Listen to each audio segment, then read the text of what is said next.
Rings of Power has released and the media has responded with a cavalcade of crap. Did you expect Morfydd Clark to say that she looks evil and extremely unnerving? No, I don't think you did. And yet this is the timeline we're living in now. The reviews meant I wasn't able to keep up with all the articles, but I'm back again, and that means it's time for a roundup of repulsion. We start with Morfydd Clark saying, I have a slightly unnerving face. I can look quite extreme and a bit evil. And honestly, looking at her, I can't disagree. But not being able to control the expressions on your own face isn't a positive. It certainly doesn't make you a good actress. It makes you seem really one-dimensional and definitely not endearing or relatable. But I think the bigger issue in this case is she hasn't really been given the dynamic material required to do any other expression. This is clearly something she knows about herself. She knows that this is the look she has personally as an individual, and yet the showrunners have done nothing but play into it. They have made it seem even more extreme than she already seems to have assumed herself. Do you remember this from the Empire covers? Every photo the showrunners have taken from her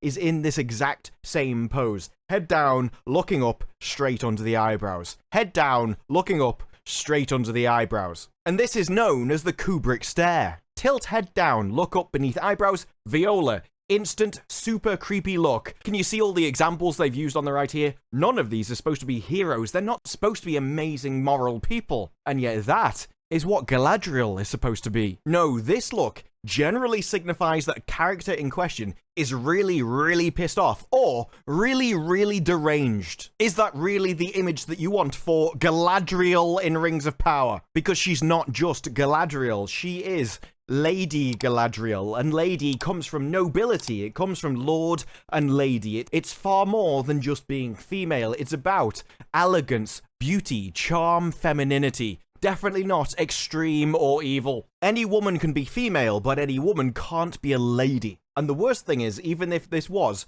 just a phase she was going through, her history matters. What happened to her previously means what she can be in the future. Even if you take a story like Cinderella, she married a prince, she became a lady. She had all the prerequisite characteristics to become a lady beforehand. Now, if she'd been swiping right like an episode of She-Hulk, she never would have been able to become a lady because the past would have mattered, the virtue would have mattered. That's why Galadriel cannot be a savage now, a sword-wielding lunatic that will happily leave all of her friends to die in the cold. Commander!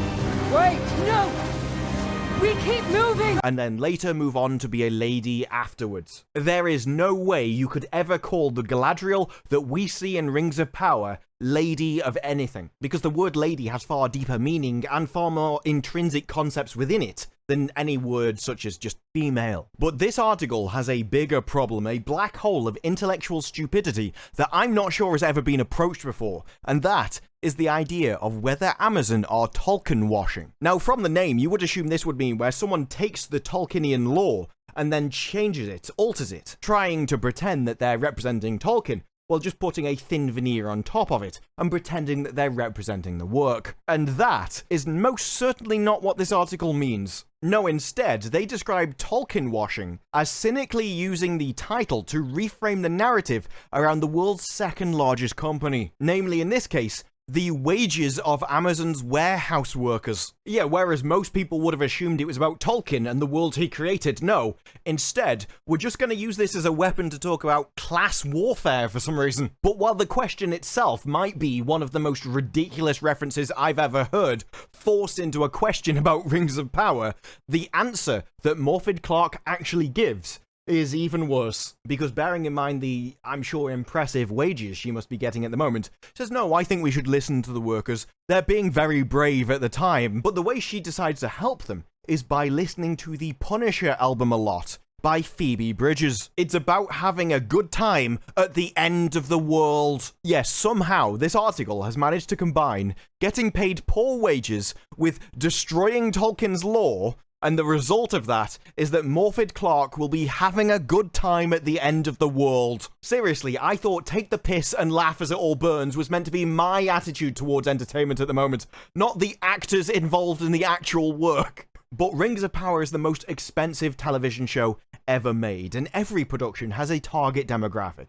And the target demographic of Amazon is basically people that love incredibly beautiful things, which have absolutely zero content to them. If you like shiny things with no intellectual challenge, then Rings of Power is the show for you. And that's how we find out that Amazon Rings of Power is not for the Tolkien purists, you know, the people that actually like the lore and the books and the movies, basically anything about Tolkien. And the person it's most certainly not is anyone that thinks you should respect the lore. But you don't have to worry about respecting the lore, because Prime Video's Tolkien adaptation is all about stunning spectacle by the bucket load. Just don't expect it to be Lord of the Rings, because Adrian over here thinks a lot of families are going to be needing a bigger television to really enjoy Rings of Power, whereas I think I'm going to need a bigger coffee machine because I fell asleep in the first one. Because apparently Prime Video's Tolkien adaptation is grand, lavish, and it must be seen on the biggest and best screens, because we need as many pixels in front of you to distract you from the fact that actually the story is crap, the characters are two-dimensional, and the main character is just a mad, crazy bitch. The Lord of the Rings convinced me that now is the time to upgrade my television. I don't need to upgrade my speaker system, because with lines such as this... Do you know why a ship floats and a stone cannot? Because the stone sees only downward, but the ship gazes not downward but up. I desperately need the screen real estate to distract me from what the people are actually saying. That's why I question whether it should actually be shown on the small screen, because that makes them focus on other things. They're too busy thinking about the story, the plot, and the script. Does this actually make sense? Are these characters even good? Without a big screen to distract them from all of the flaws, they may actually see that this show is crap. Maybe we shouldn't actually show it to the peasants at all if they're not going to watch it in 4K. Why should we care what they think? Amazon planning to sell the story over 50 hours certainly suggests that this is the right one, because just dragging something out for an arbitrary long period of time where nothing happens for at least 2 episodes definitely means that this is a show of quality. It's just quality we haven't seen yet. I mean, you've only given it 2 hours, and most TV series don't get good until season 3. Can you not just wait for another 30 hours before you judge the show? I think that's the least we deserve. It's a slow burn, and slow burn definitely doesn't mean boring. And look, I mean, the author, Adrian here, he didn't even really like Tolkien in the first place. Being forced to read The Hobbit as a youngster just put him off novels for a decade. That's how terrible Tolkien was. In fact, the only thing he likes about Tolkien is that Led Zeppelin albums would have been shorter if his books had never existed. I mean, this guy despises Tolkien and thinks your opinion is invalid unless you watch it in 4K. That's how you know that this is an article to be taken seriously. You see, there are some obvious tonal changes between the film and TV versions, completely disregarding any reference to the books at all. No, this is very much a modern retelling, highlighting how things have changed. The main characters in the first season are about fearless females who are swirling swords and charging headlong into danger. You should definitely watch this in 4K, otherwise you will never be able to truly appreciate the empowerment. And you see, you should actually disregard anyone who cares about the books, because even Tolkien called anyone that cares about his work deplorable cultists. And can you really imagine anyone in the world actually bothering to care about the lore? Just wait until they find out how much they'll change the lore, then they'll really be angry, and that's what I can get true pleasure in. You see, there's something very predictable about the backlash of changing canon nowadays. But let's face it, isn't it better that we just destroy all of our old stories and modernize them into new things? I mean, just look at the Lord of the Rings, The Fellowship of the Rings poster from 2001, where all the men are holding weapons and all the female characters are armed with nothing more than a powerful stare. And he doesn't show which one he means, but if it's this one and he's on about Galadriel, you know, that's because she was a sorceress. She used magic, not a sword. You know, something people are complaining about in Rings of Power. Oh, I can't believe you got a position of principle and been logically consistent in your argument. How disgusting and repulsive of you. Let me just change my opinion in 50 different ways. But don't worry, because Adrian here is really happy that it's annoyed all the actual fans of the series. The more you don't like it, the more it allows him to get his rocks off by just writing articles to piss everyone off. Yeah, instead, he's just going to go and decide what size of TV he needs, because he knows that the series is going to be so boring and nonsensical in the future. What I really need is as many pixels crammed onto the screen as possible to distract me from the absolutely ridiculous and horrible acting and script. Because you see, I only care about the pixels per inch of a show. show. That's how you know I'm a true cultural savant. But dear little Adrian wasn't the only person trying to defend the fact that the show has absolutely no talent involved with it at all. No, instead, we've got Ishmael Cruz here talking about the vicious speech that he's had after taking the role. I can't believe people were concerned that I was changing the law. But don't worry, he wasn't concerned with it, as I'm glad that he wasn't. I fought so hard to destroy Tolkien's law just for this very reason. I felt that I could absolutely destroy this law. I made sure that my elf was the most elven, the most incredible,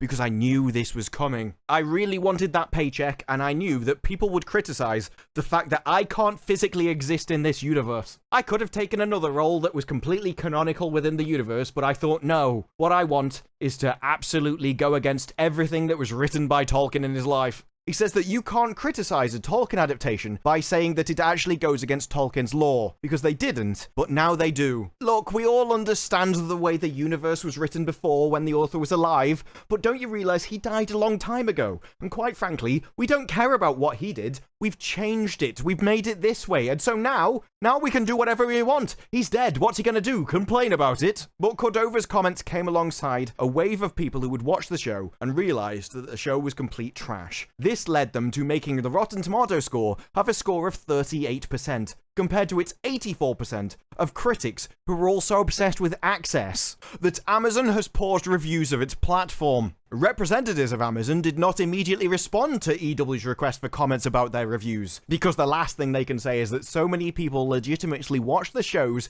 judged them, and despised it, that we physically can't let their opinions be heard, and had to engage in mass censorship. Otherwise, the entire future of Amazon Prime Video would be at stake. No, instead, we thought it would be better to remain silent. But I think Screen Rant raises a very interesting question, and I can't remember where I heard it. It was some TV show or movie about a courtroom, where they said you should never ask a question that you don't know the answer to. Well, Screen Rant clearly hasn't seen that, because they ask, is Rings of Power as good as the Lord of the Rings movies?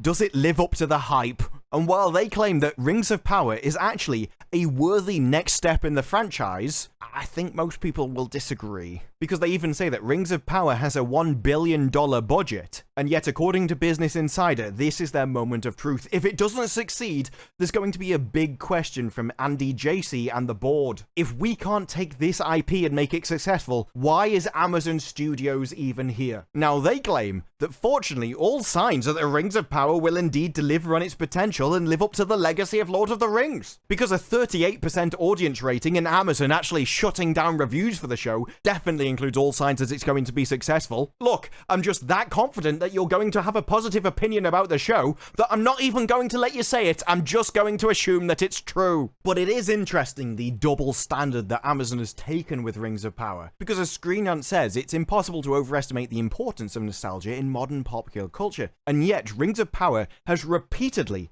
tried to distance itself from the Peter Jackson films. They said themselves that they deliberately chose a piece of Tolkien lore which was less fleshed out so they could just write their own story and write the novel that Tolkien never wrote, because presumably they think they can do it better, they can fix Tolkien, rather than having to stick to his, actual canon, which they've already proven that they don't care about at all. It's also a likely explanation of why Peter Jackson says that the Rings of Power series actually ghosted him. He was more than willing to join in and help with the series, and yet they didn't send him what he needed to actually give them any help. Now, Amazon do say it's not quite so simple. That in pursuing the rights for the show, they were obligated to keep the Rings of Power series distinct and separate from the films. But it really seems like Amazon want their cake and eat it too, especially when you get this from Prime Video Netherlands, which translates to, where would you like a second home? Well, talk about various different places from the Peter Jackson trilogy. Yes, we simultaneously want to be kept distinct from the Peter Jackson trilogy and anything Tolkien and all that pesky lore that we might have to follow. But then again, all of that nostalgia is really important when it comes to modern culture. If we could just take all of those benefits and reflected glory from something better than anything we could create, I'll have that. I just don't want any of the, responsibilities that come alongside that. I want to take the brand name of Tolkien, I just don't want to actually have to respect anything about it while I'm there. No, instead I think I'll create something new and unique, something which doesn't actually value what Tolkien valued, you know, creating a mythology for a certain specific area of the world, or any of the values that he actually cared about at all. No, instead I think I'm going to do a more modern retelling of the classic tale. I think we're going to completely change all of the values into some really kind of repulsive version of modernity which actually attacks the very culture of which the story was based in. I think instead we can just show that women can be evil murderers too. I think that's a great value to base the fundamentals of society on. And look, I think one thing that people should realize is we're doing this for you. Yes, we are going to represent everyone who can't speak up for themselves. And we're going to do it whether they like it or not. You see, we're going to take all of the individuals from around the world and collectivize them into some arbitrary group that we define and claim that we speak for them. And actually, we know best what's for that group. Like, I don't know, the Irish. You see, we're Americans, and so we're going to take what is essentially a British cultural text and just Americanize it and pretend that actually we're improving it all by putting American ideology and cultural norms into it. Yeah, that's not actually a form of colonization into a foreign nation at all. No, you see, that would be incredibly bad. But when we do it, it's great. No, instead, we at the LA Times are going to pretend that we care about the Irish. You see, Beyond the Pale is actually a racist term about the English and the Irish, and we're not making that up at all. It's very obvious that the English and the Irish are entirely different people, and that's why you can just point them out in the street, because they're just so objectively different than each other. No, here at Amazon Studios in America, we really speak for the people of Ireland. That's why the Irish Times, obviously, thinks that Rings of Power is amazing. We really put the cultural impact of our show at the forefront of our entertainment. That's why it's not entertaining, because we were so busy trying to preach to you and show you that actually the people we like are just the bestest ever, that we kind of forgot to write anything good. And that's why all of our script sucks. Yes, we also managed to offend everyone we wanted to put front and center, like the Hobbits. They're filthy, hungry simpletons with stage Irish accents, and all that means that $1 billion is very well spent, says the Irish Times. It's a spin-off that gives me flashbacks to EastEnders episode with fighting villagers and donkeys walking the streets. I mean, it's almost like a couple of American showrunners actually couldn't physically comprehend what it's like in the rest of the world, or any of the multiple different natures' cultures, or how their values might change and differ from region to region. It's almost as if you send your actors out on a red carpet to talk about a necessary redress of balance. It actually doesn't make sense to anyone else in the rest of the world. To be part of a redress of balance is an honour. This represents an acknowledgement of where we have been and a will to get to where we need to be. We have all new characters on this couch today, I think. We don't know who you guys are playing at all. This represents progression. Because then you get British people talking from an American cultural perspective, and everyone else thinks it's just very weird, and it doesn't strike true to anything related to that country at all, especially when you're basing your entire show around British tradition, storytelling, culture, and values. No, instead, you just end up insulting everyone involved while actually telling them that you really speak for them and know what they actually want. That's how, for Irish viewers, the $1 billion series evokes less welcome memories, as it features a race of simpleton proto-hobbits who are rosy of cheek, slathered in muck, and wearing twigs in their hair, speaking in stage Irish accents that make the cast of Wild Mountain Time sound like Daniel Day-Lewis. Ah, 33, top of the morning to you, me laddie. If they don't quite keep livestock in the living room, look, things were cold back then, it helped. They are otherwise a laundry list of 19th century hibernophobic caricatures. Oh, can you please tell me from your disingenuous pearl-clutching facade how actually it's the English which have a problem with all of this, and not the showrunners and the cast and everyone that created this show? Because I tell you what, you seem to really have offended the people you were targeting with the show. It's almost like you don't understand what you're doing at all. That actually, the people who pretend that they are speaking for the collective actually offend all of the individuals in that collective because they have their own thoughts, minds, and opinions. And you're simply trying to arbitrarily appropriate their individual power to try and pretend like you sit on some false moral high ground, while everyone you pretend to be above despises you and the very things you create to represent them. The accents embark in a wild journey from Donegal to Kerry and stop off in the inner city of Dublin. Their twee and guileless delivers such incredible lines, such as having to deliver such lines as "De both of you, this does not bode well." Ah yes, Lenny Henry, that very famous Irishman, in an appalling Irish accent, scouring the internet. There was no evidence of any Irish actors having been involved. But we did get Lenny Henry, who is basically the epitome of everything it means to be Irish somehow. And we didn't just assume that, because as showrunners we are American and seem to have absolutely no understanding about anything it means to be British, the values, traditions, cultures, or anything underpinning the actual work that we say we're representing and adapting onto the screen. Don't worry, just watch it in 4K and surround sound, it'll be fine. But no, these primitive hobbits sound something like dodgy Irish builders from Fawlty Towers. Fawlty Towers is amazing, but that is most certainly not meant as a compliment. But according to the show's Australian dialect coach, because if there's one person in the world who will definitely understand everything it is about British culture, tradition, and accents, it's going to be an Australian. The accents are intended to be familiar but different, which has to be the greatest cop-out for